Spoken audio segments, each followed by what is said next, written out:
there. Subscribe to my channel. And also press this bell icon. YouTube channel Venus tech में आपका स्वागत है। आज के इस वीडियो में मैं आपको सिंगल फेज कंडेंसर मोटर की वायरिंग कैसे करते हैं इसके बारे में बताने वाला हूं। तो फ्रेंड्स, अगर आप एसी का काम सीख रहे हैं या फिर सीखना चाहते हैं तो ये वीडियो आपको बहुत ही मदद करेगा।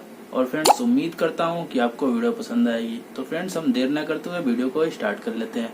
और वीडियो स्टार्ट करने से पहले एक रिक्वेस्ट है कि अगर आप मेरे चैनल पर नए हैं तो प्लीज चैनल को सब्सक्राइब करके बेल आइकन को जरूर प्रेस कर लें।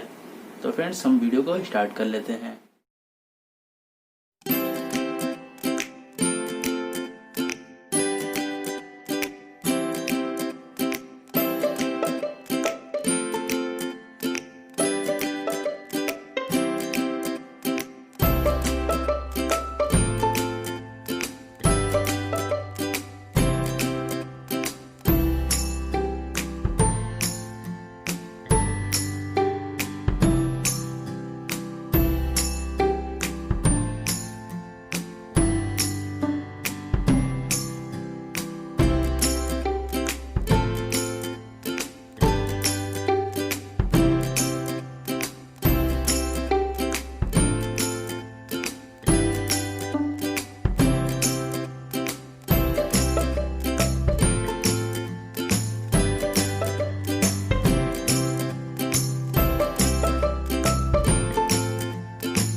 तो फ्रेंड्स, आप देख पा रहे हैं कुछ इस तरीके से आप डायग्राम बना सकते हैं। जैसे कि मैंने अब इसको सीधा करके आपको दिखा देता हूं। जैसे कुछ इस तरीके से आप डायग्राम बना सकते हैं।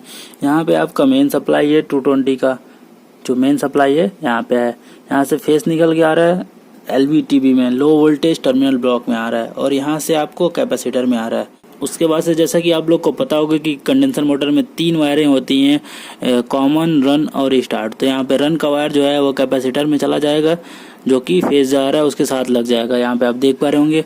उसके बाद से जो स्टार्टिंग का वायर है उसके बगल वाले में पॉइंट में लग जाएगा। उसके बाद से आप देख पा रहे होंगे कॉमन का पॉइंट, न्यूट्रल जो है डायरेक्ट आपको कॉमन के पॉइंट पे आ जाएगा। तो कुछ इस तरीके से एकदम आसान तरीके से आप वायरिंग बना सकते हैं, वायरिंग डायग्राम भी बना सकते हैं और वायरिंग सीख भी सकते हैं।